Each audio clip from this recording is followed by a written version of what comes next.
Good morning. Could you tell us where you work?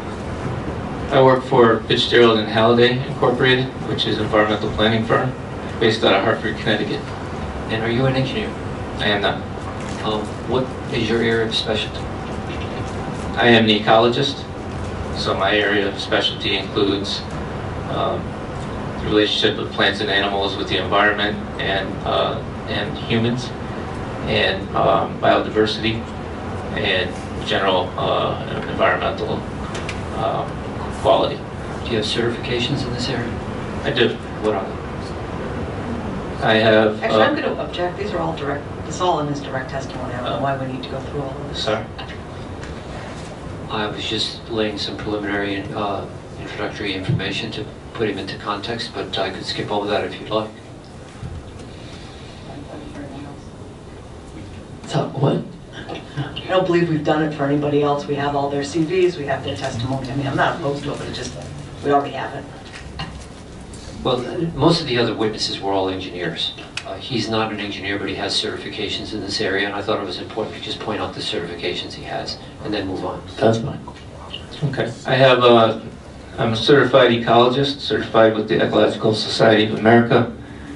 I am a certified hazardous material manager, certified by the Institute of Hazardous Materials Managers. I am certified compliance inspector for stormwater, but that's a state certification. I'm a certified soil scientist, a regional certification for New England. All right. Were you asked by the town to prepare testimony in this matter?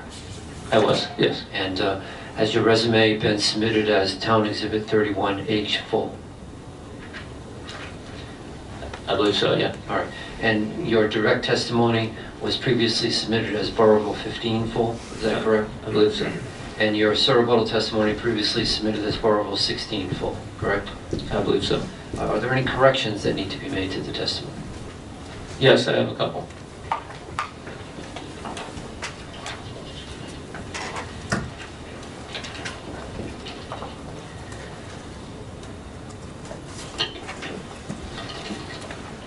On page 9 of my rebuttal testimony. They're going to get the file copy and ask you to make the changes directly on it. So, would you hang on 1 second so we can do that one at a time?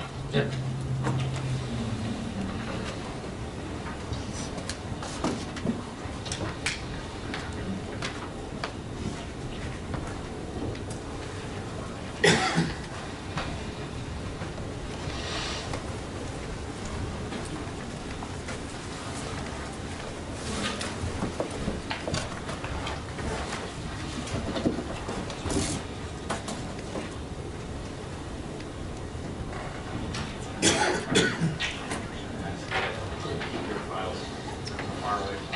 Okay, this isn't mine.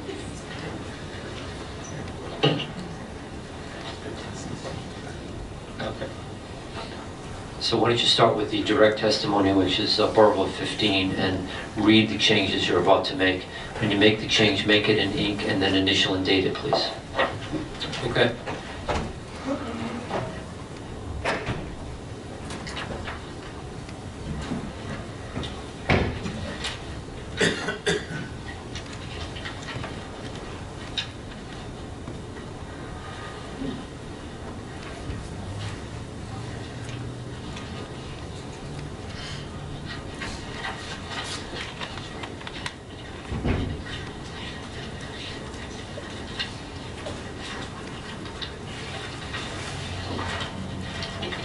And I'm telling you as I go? Yes. Yeah.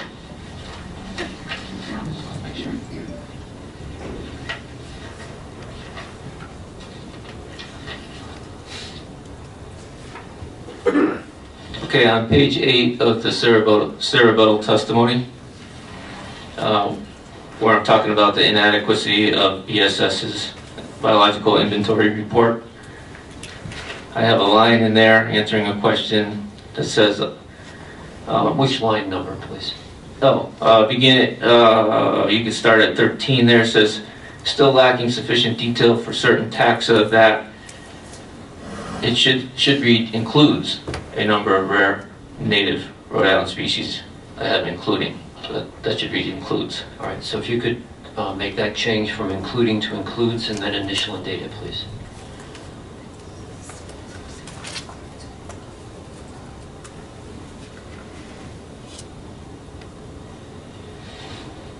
Okay.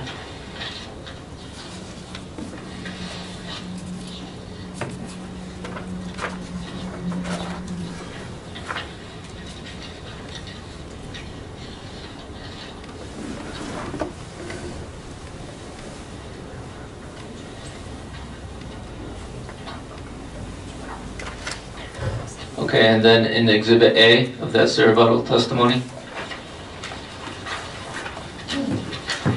on page 3,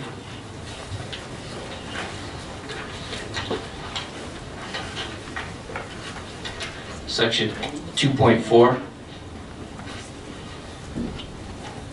that section begins by reading, FHI ecologist conducted 2 site visits.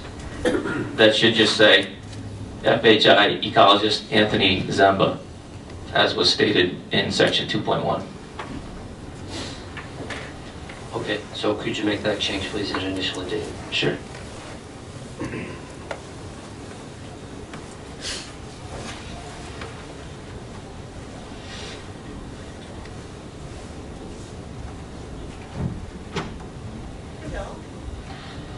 Okay. On the next page, page 4, where I'm talking about the data gaps in the invertebrate surveys, I reference Which paragraph? Oh, thank you. Great minds. third paragraph down from the top. I make reference to the arrowhead's spiketail as a Rhode Island threatened species, and I got the designation wrong. It's a concerned species. Okay. So if I'm sorry, can you go back to where it was? I kind of missed it. yeah, page 4, third paragraph. Yep. And it's 4th line down. Okay. So should it read species of concern, or what should it read? Yeah, it's a Rhode Island species of concern. If you could make that change in initial and date it, please.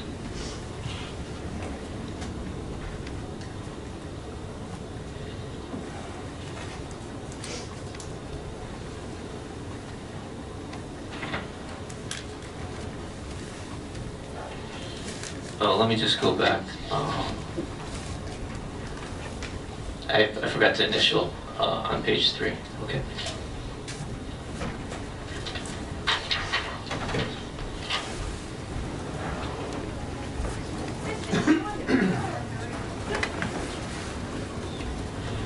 Okay. Okay, on page 24, We still in Exhibit A? still in Exhibit A, yeah, where I'm talking about all the potential species that could have probably missed due to the timing of the surveys. What paragraph?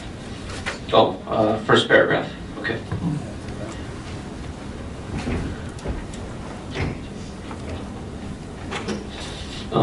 One, two, three, four, sixth line down,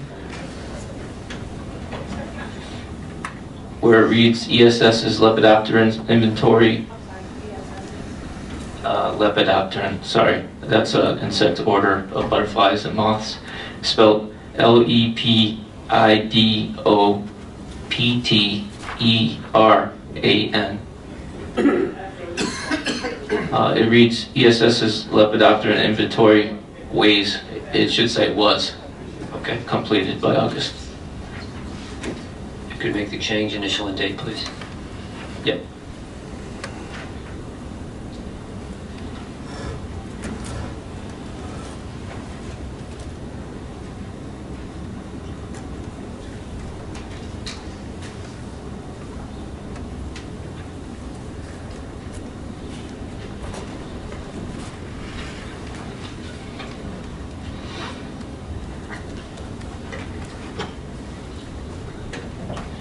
And then lastly, unfortunately, throughout Exhibit A, the footer reads FHI scope, where it actually should say FHI reported findings. So the word scope throughout the footer should be report of findings? Yes. So why don't you make the change on the first time it shows up, is that on page 1 of Exhibit A? Yes.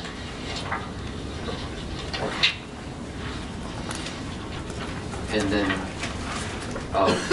change scope to report of findings, and then put in parentheses throughout, and then initial and date. Okay.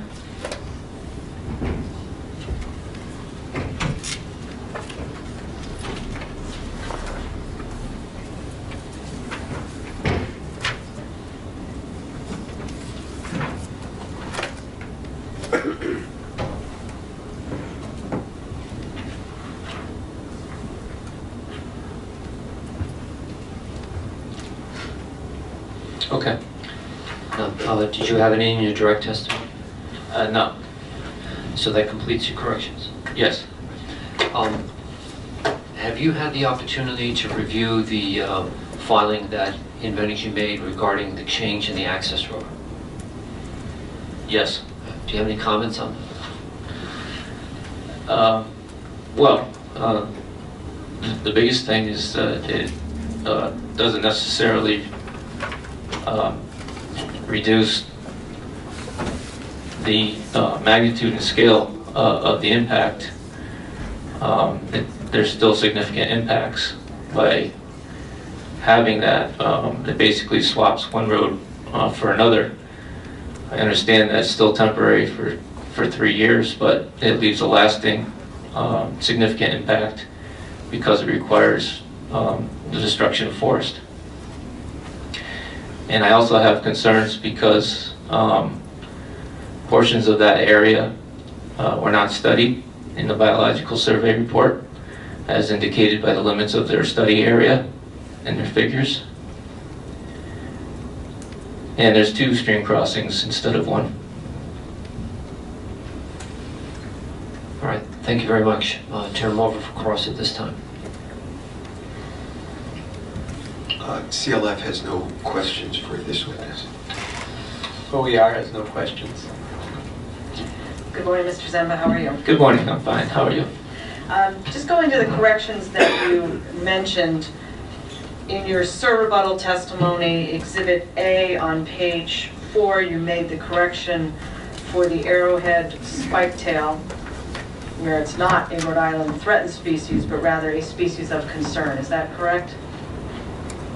Yes. I note that if we turn to, say, page 23, paragraph 3, you talk then again about the special habitat attributes of arrowhead spiketail should be identified. Yes. And the location, one moment, only one at a time. Sorry. And the location of these attributes should be mapped on project plans in order to depict and assess potential impact to this state threatened species. Should that also be changed to species of concern? Yes. And fair to say that if anywhere that occurs within your Exhibit A or your testimony, it should be changed from threatened species to species of concern? Correct. When talking about arrowhead spiketail, yes. Correct. Thank you. Go ahead and make that change. Here. I guess so. Or, yeah, that was page 24. It's the only one that I caught right now. There might be more. It's page 23, paragraph 3, the last line of that paragraph.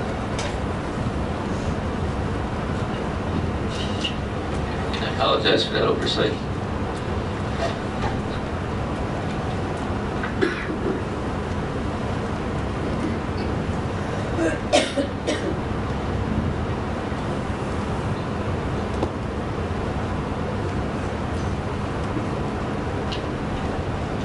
Okay. Just turn to your direct testimony as a starting point. On page 1 of your direct testimony, which is Exhibit 15, it was filed on August 17th, 2017. Page 1, under findings and recommendations, you have 3 categories: wetland impacts, biodiversity impacts, and stormwater impacts, correct? Yes. Right, those are the 3 areas that you're going to be testifying to today, right? Yes. And looking at your curriculum vitae, which is attached to your direct testimony as well as a separate exhibit, I do note that most of your experience that you list is in the Connecticut area, is that right? Yeah, yes. And are you familiar with the Rhode Island Department of Environmental Standards pertaining to wetlands and stormwater? For the most part, yeah. Well, when you say for the most part, can you tell me what experience you personally have had with the Rhode Island, let's start with stormwater, the manual's right in front of you. I know in what areas the manual does not address when it talks about the impact of stormwater specifically to biodiversity. Are there any regulations in the state of Rhode Island that you review pertaining to biodiversity? Yes. Which ones? Well, they're not regulations, they're Let's go to my question then. Can you read back my question? Are there any regulations in the state of Rhode Island that you review biodiversity? Yeah, so the regulations are pretty anemic, and there are regulations that prevent the taking of protected species with a protected designation. Which regulations are those? It's the Rhode Island Endangered Species. I don't know the exact title, sorry. But I've always called it Rhode Island Endangered Species. that's fine, I just want to make sure what you're I talking think about. it's a statute, right? The statute, yeah. That's fine. Sorry. Aside from the Rhode Island Endangered Species Act, and I suppose it's, and the federal one also, what other regulations or statutes are in place in the state of Rhode Island pertaining to biodiversity?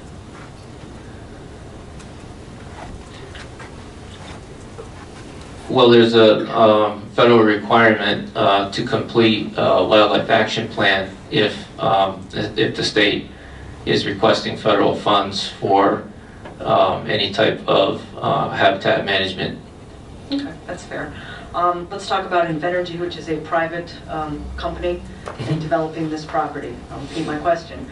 What, if any, state regulations, state or federal regulations beyond the Endangered Species Act that we talk about pertain to biodiversity? Well, in the RIPD's permit, they ask if there's an impact to rare species. So that would be part of the freshwater wetlands permit application, correct? Well, RIPD's permitting is the state has authority to enforce the federal Clean Water Act, Section 401, water quality. And so that's,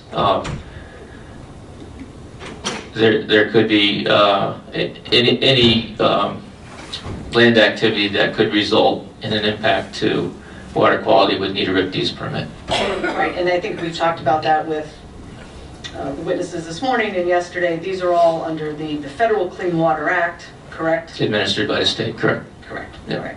So then in terms of Rhode Island, how many times have you ever been involved in a freshwater wetlands application in the state of Rhode Island? Yes. And how many applications? Oh, I don't know, I haven't counted. Okay. Yeah. And have you done that in your capacity with your current company, FHI? No. Who were they with? Vanessa Hagen, Breslin. All right, so you worked at, we'll call it VHB? VHB, yeah. And how long did you work at VHB? Let's see. I think it was 5 years. And aside from working at VHB, did you work anywhere else where you were involved with the state of Rhode Island write-in freshwater wetlands permitting? For projects where we designed the activities so that we could avoid the wetlands and therefore didn't have to go for a permit. Let me change my question. Where else did you work besides VHB that you, as an ecologist? McGuire Group. The one that is now CDR McGuire? Correct.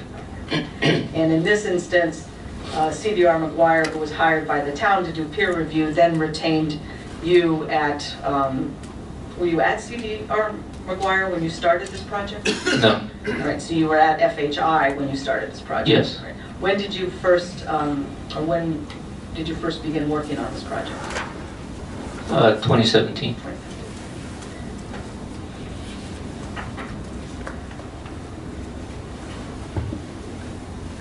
And as part of your work at VHB or CDR McGuire, you had experience both with freshwater wetlands and stormwater, correct? Yes. We went through, if I can look at the supplemental advisory opinion that we looked at this morning with Mr. Jackson. I believe it's on page 13, the list of permits.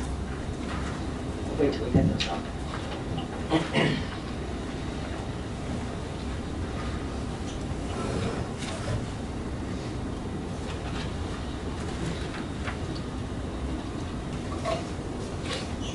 While we're waiting, I guess I'll ask you. You are aware that DEM prepared 2 advisory opinions in this case, correct? Yes. And have you familiarized yourself with both of those? Yes. And Mr.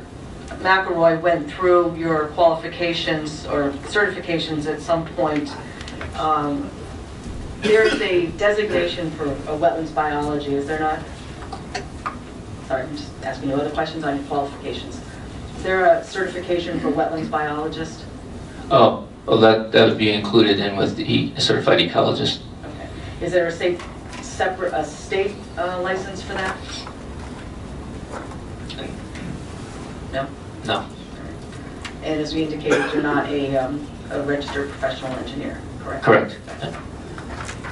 So now we're back to the supplemental advisory opinion that is up on the screen, and it talks about the 6 programs, air pollution, and then on down through industrial wastewater. Which of those permits permits or programs are you testifying about today?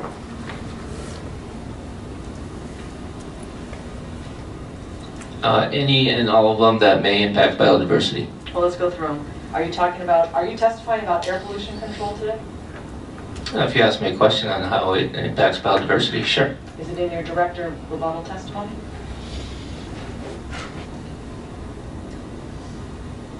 I have a table in my testimony where I talk about concerns that I have to biodiversity, and they include a number of different categories. For example, for air, we talk about ozone emissions, and ozone is probably one of the most significant air toxics to plants. And this is that summary that you did, which is a review of the EFSB application that's part of Exhibit A attached to your rebuttal testimony?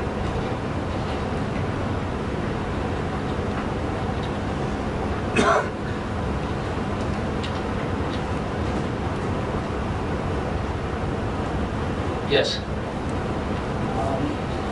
And so you'll talking about that. You'll be talking about the alteration to freshwater wetlands, Yes. the management of stormwater during construction, Yes. management of stormwater associated with specific industrial activity, Yes. discharge of sanitary waste, Yes. and where is that in your written testimony?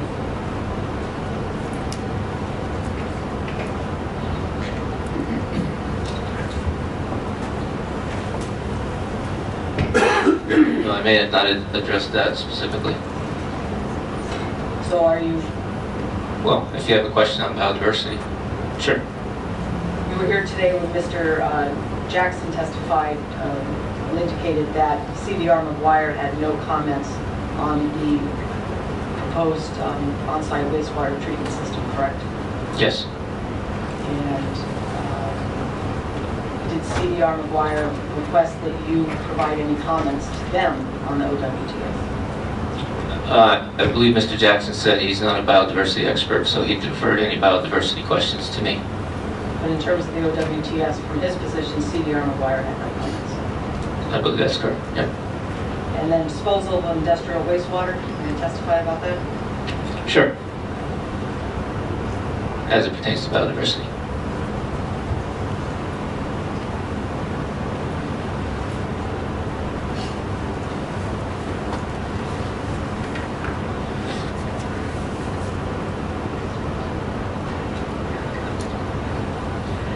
I'd like to, again, go back to your CV. Do you have that in front of you? I don't, sorry. Can we pull that up on the screen? It's attached. Should be attached to your direct testimony. It's at the back of your direct testimony. Yeah. Okay, good. Got it? Oh, wait, that one's not mine. We'd prefer if you just testified yours. Yeah.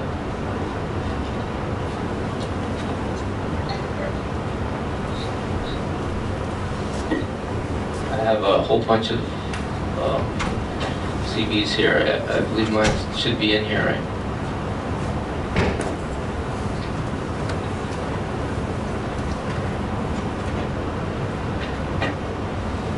It's marked Exhibit A on what we have. It's also 31H. Yes, H, 31H.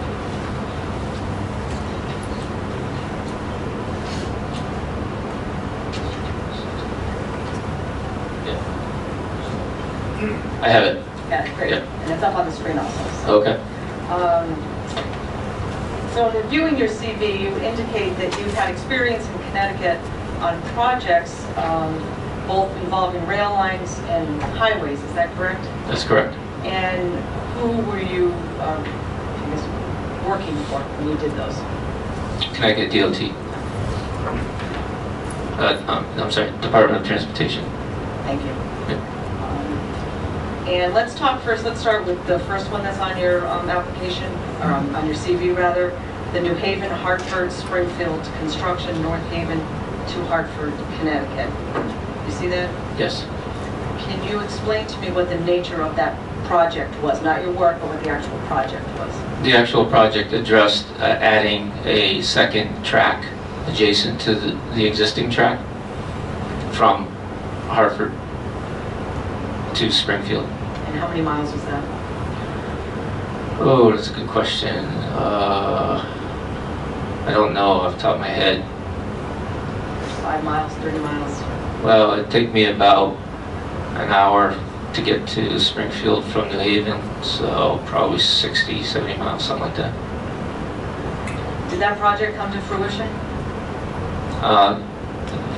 The segment from New Haven to Windsor Lock Station has been completed. And so then what were you doing on behalf of Connecticut DOT? Working on environmental impact statement. And, You want to know the specific tasks? yeah. Wetland delineations, impact minimization, avoidance and minimization, and mitigation. So when you approach a project, and essentially on behalf of a developer, in this case it happened to be a public entity that is a developer, you go through that analysis of avoiding, minimizing, and mitigating. Is that fair? Yes, in that order, yeah. Did I miss one? Avoid, minimize, And mitigate. and is Connecticut's laws regarding wetlands, since it's under the Clean Water Act, also fairly similar to Rhode Island's? Fairly similar. There's a couple of different designations. Designations of how you classify resources. And what type of permits were being sought on that project? inland wetlands permit. You know, there's a whole other host of permits outside of my purview.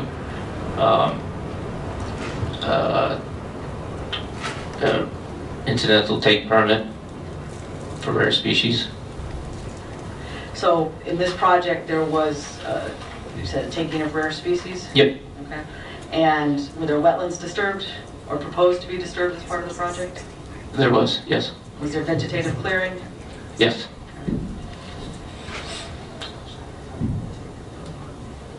On the incidental take permit, was that federal or state? It's state. Let's flip over to the second page of your CV, going down 1, 2, 3. Let's go to the fourth one, where it says wetland delineation and biological surveys for EIS, SR 82, 85, 11, Salem to Waterford, Connecticut. Do you see that? Yes, environmental impact statement for state routes 82, 85, 11. Thank you. And can you describe what the nature of that project was? Yes, that was looking at finishing a highway corridor that had been begun back in the early 70s. And then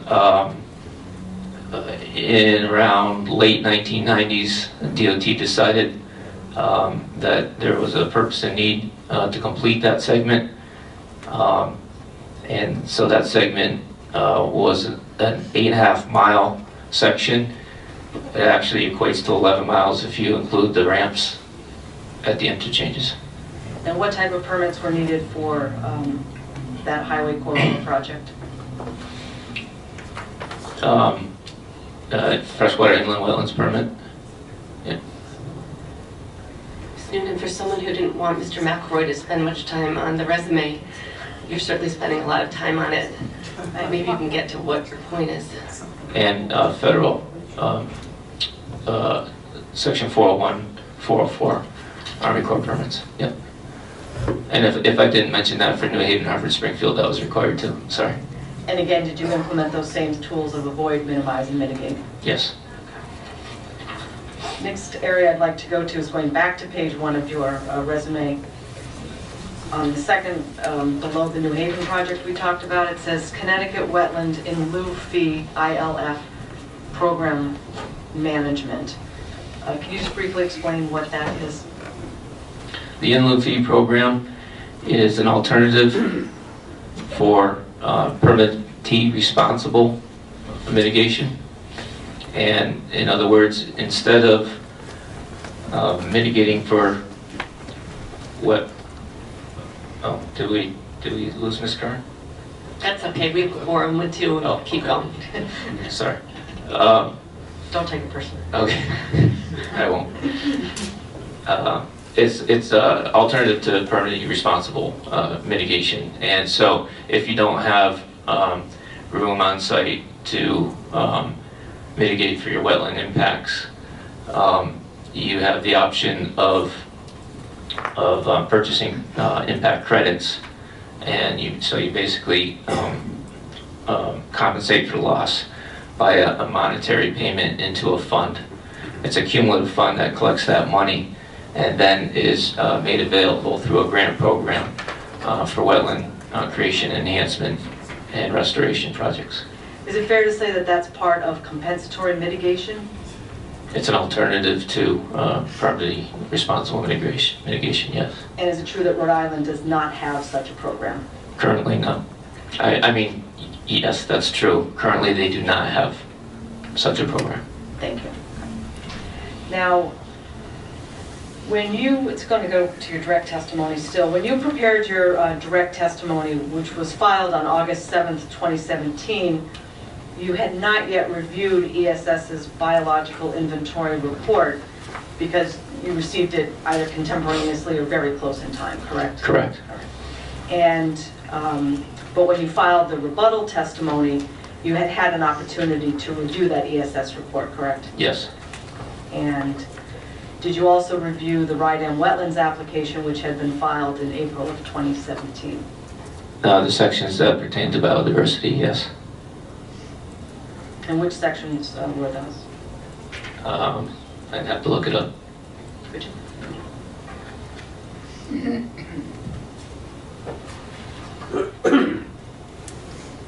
Oh, sorry, I think it's still with my stuff over on the table. You know, I'll come back to that after lunch. Okay. That, I assume, yes, it'll be after lunch, so we can come back to that. Okay. But you did review the wetlands application in part. Yes. And as to the wetlands, you are aware that a permit must be issued to Invenergy for the work on the site that impacts jurisdictional wetlands as well as stormwater, both during construction and in the operations phase, correct? Yes. And we talked about this already, but DEM's issued 2 advisory opinions on this. Yes. And both of those advisory opinions had been issued by the time you provided your rebuttal testimony, correct? I'd have to, subject to check. Yeah, I'd have to check the dates. The RIDEM supplemental was issued in August of 2017, and then your rebuttal testimony was in September of 2017. Yes.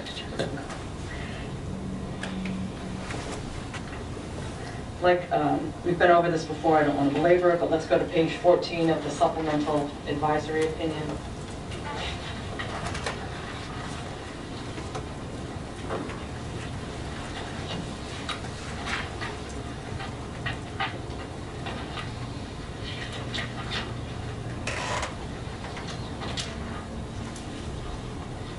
And I've reviewed these before where it talks about in each of the 6 programs, DEM personnel with knowledge and expertise in their respective fields have conducted substantial but not yet complete reviews of the permit applications submitted for the facility. While final decisions have not been rendered, review processes have not yet been completed, including public notice and comment, and the applicant must still satisfy its regulatory burden of responding to any comments and deficiencies that may be identified on those applications. Based on the information currently available to DEM, it appears that it is possible for the applicant to meet its regulatory burden in each of these programs. When you submitted your rebuttal testimony in September 2017, were you aware that RIDEM had made this statement to the EFSB? Yes.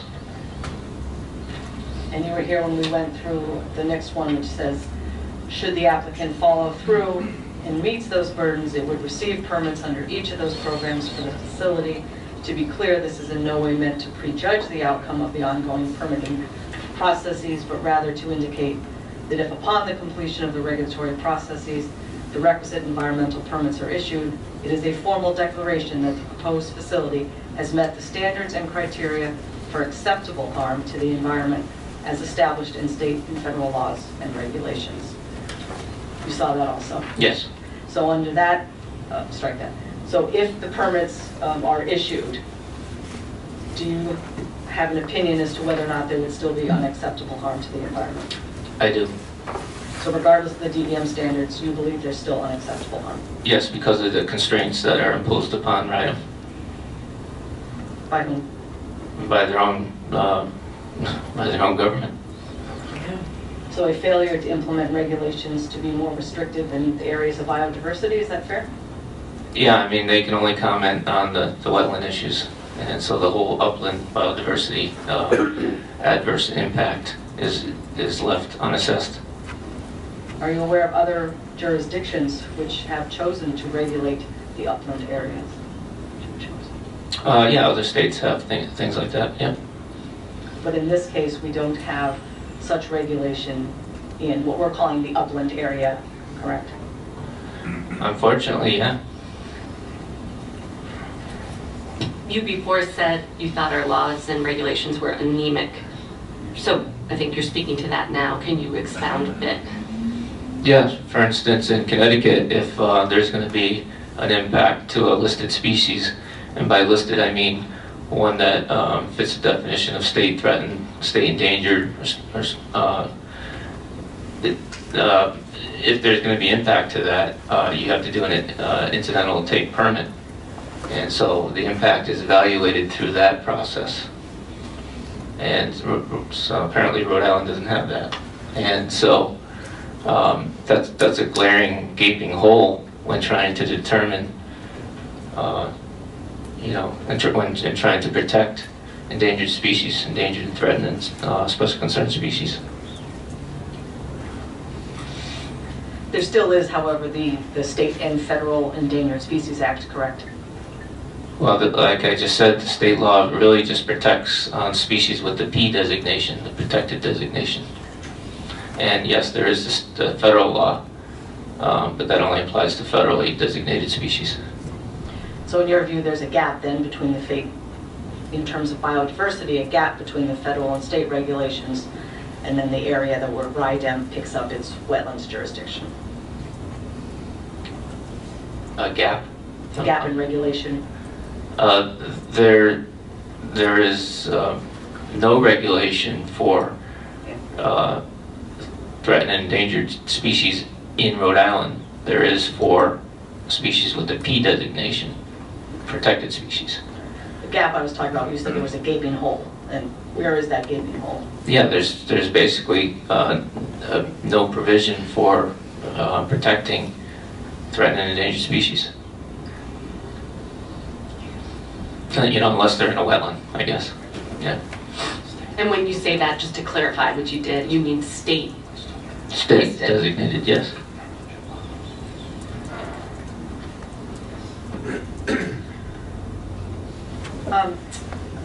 We spent, I'm going to switch over to stormwater for right now. Obviously, we spent a great deal of yesterday reviewing the stormwater submissions. And we talked about you're familiar with the Rhode Island Stormwater Manual, correct? Yeah, I mean, not to the extent that stormwater people deal with it. So and I'm trying to get a handle on your testimony, it's obviously biodiversity focused. Yes, And then it touches on other areas of regulation, say stormwater or freshwater wetlands. touches, yes. So instead of being, say, a wetlands, an engineer preparing a wetlands application and then biodiversity tangentially comes in, and you're starting with biodiversity as the key issue and then the regulations as they touch upon it. Yeah, I've been asked to assess how this project would impact biodiversity and if that impact would be significant and adverse and unacceptable. And so far, that's the case. Would you consider that to be, that's the scope of your engagement? The scope of my engagement is to look at where the impacts to biodiversity occur from this proposed action. Anything else?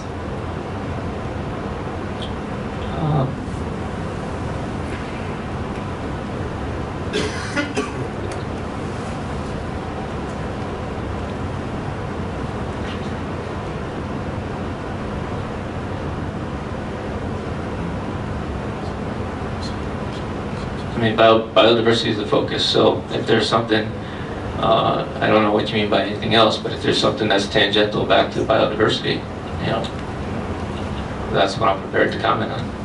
Well, when we went through the corrections on your Exhibit A, it had said FHI scope, which then changed to FHI findings. Findings, yes. Was there a document that was FHI scope? Yes, And who prepared that?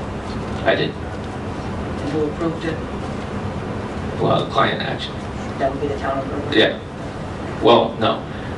I guess indirectly. My client was CDR McGuire. And do you have that scope with you, as you said? I don't. No. Aside from just saying anything on diversity, do you have any recollection specifically of what the scope was beyond that? I could give you the framework of the scope. Please. The framework of the scope was to visit the site and look at the resources, assess documents that pertain to the proposed action and how they may relate to impact to biodiversity, and then prepare a report of findings. You talked about your site visits. You went out there twice? Yes. And was that just you on behalf of FHI that went out there? Yes. Did anyone else, or who else went out there with you when you went to the site? Well, Mr. Hebner accompanied me, I believe on both trips. I'd have to look at my field notebook, which I'm sorry I don't have with me. Mr. Patterson from ESS, he was the one that had done a majority of the biological survey and inventory work, so he is very familiar with the site and the habitats.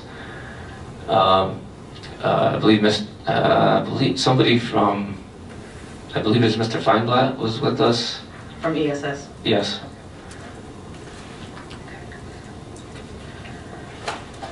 I'm going to switch now to your rebuttal testimony, because I think that's where the bulk of your stormwater testimony comes in.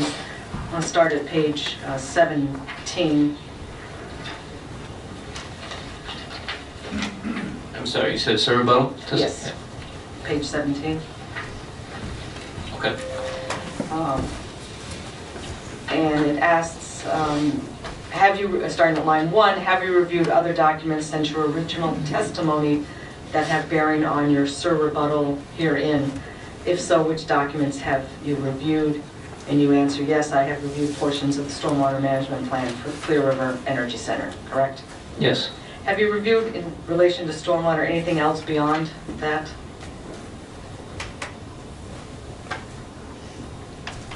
Yeah, there was a set of plans, some plan sheets. And you looked at the application also? Yes, in the application, right.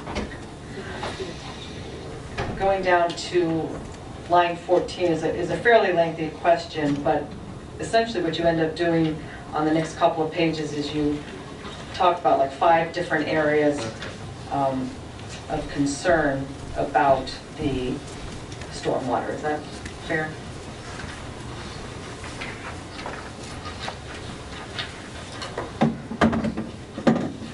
They're numbered 1 Oh, through yes, 5? 1 through 5, yes, sorry. Okay.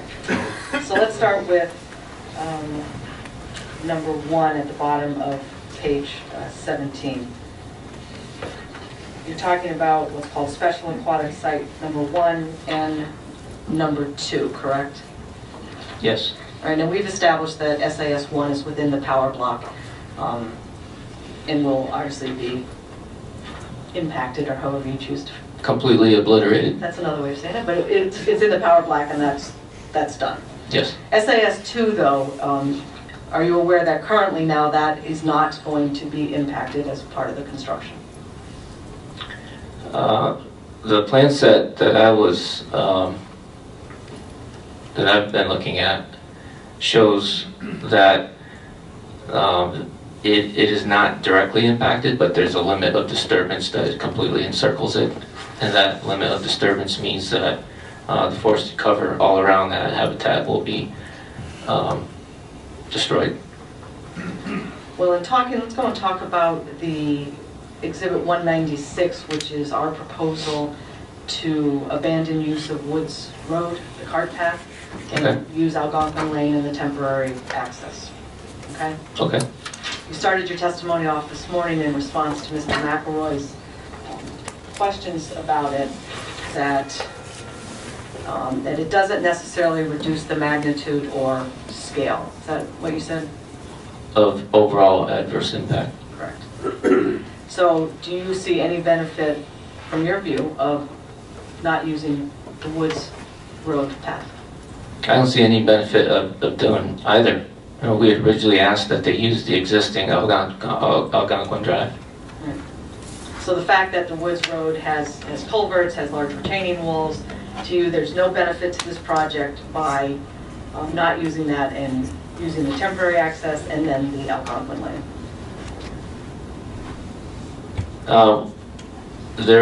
So I see what you mean. Sorry, didn't understand correctly. There would be some benefits, yes. And I think we talked about that earlier with other witnesses, because they were willing to put in stormwater management system, things like that. And does that be sort of the minimize portion of the avoid, minimize, and mitigate? That's a small drop in a bucket for minimizing. I mean, the major adverse impact is the destruction of forest. But it was your recommendation, wasn't it, in part to the town, that they not use Woods Road? Our recommendation was that they use Algonquin Drive. So it's just a small concession from your viewpoint? when talking about destroying habitat of listed species, yes. Let's go to number 2.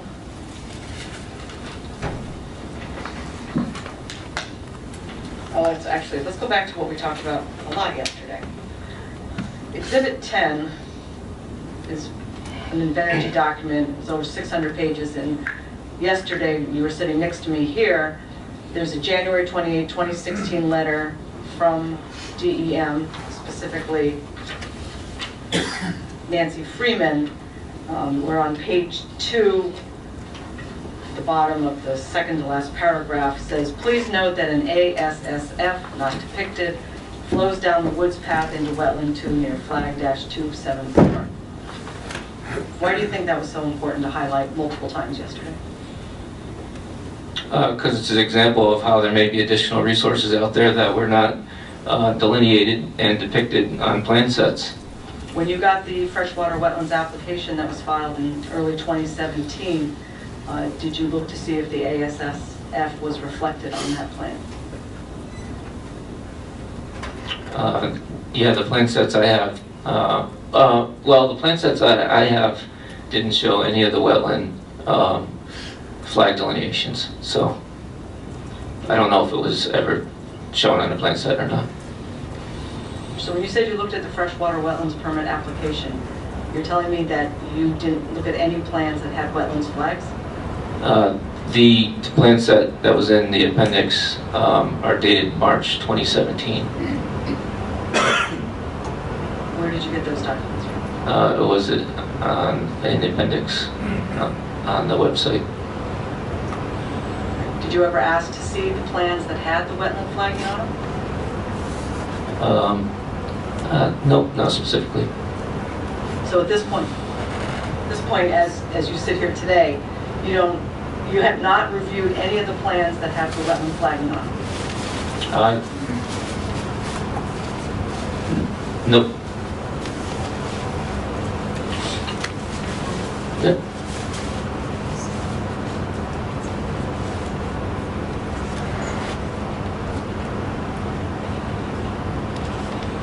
So in this, you indicated that it was important yesterday, part of what we talked about, why it was important, was that it indicated something that Invenergy might have missed. Are there other examples of things, or other examples, are there other items that Invenergy has missed that you're aware of? Yeah, probably a whole host of other rare species. All right, well, we'll get to those things, but let's talk about, we're talking about the wetlands right now. What else might we have missed?